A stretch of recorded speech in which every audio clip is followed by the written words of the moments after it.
dapat bilik sewa yang murah. Tapi masalahnya ada pocong pula. Aku rasa baru-baru ni ada juga viral kisah seseorang yang katanya diganggu pocong sebab duduk dekat rumah sewa yang murah. Tapi yang aku nak share dengan korang ni sebuah filem daripada Indonesia, sebuah filem seram yang bertajuk Rego Nyawa, yang mengisahkan tentang beberapa orang pelajar yang dapat bilik sewa dekat satu kawasan yang agak terpencil. So diorang pun duduk kat situ dengan alasan dapat sewa murah. Apa salahnya? Dapat makan free pula setiap malam, dapat gulai daging setiap malam. Why not? So duduk dekat rumah ni.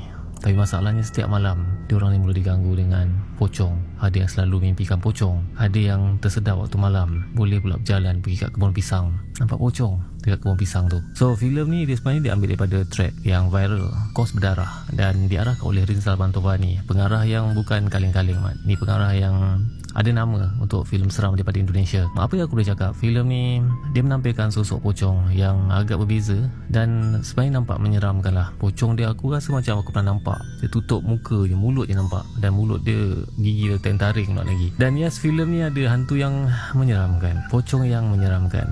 Ada suatu benda baru yang tampilkan daripada susuk dan rupa pocong ni sendiri. Tapi malangnya ni filem seram yang bagi aku paling buruk yang aku tonton daripada Indonesia tahun ni. Filem ni aku rasa banyak benda yang agak sloppy daripada filem ni.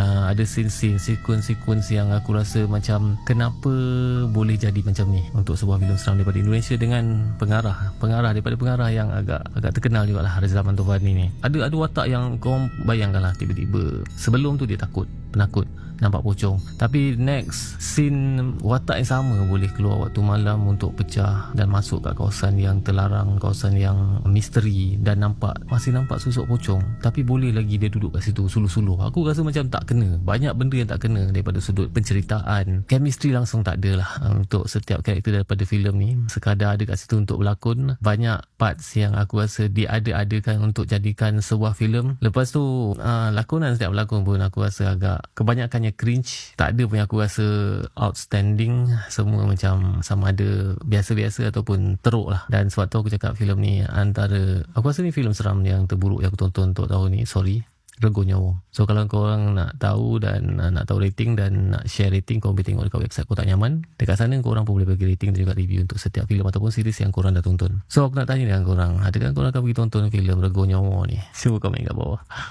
Nyaman.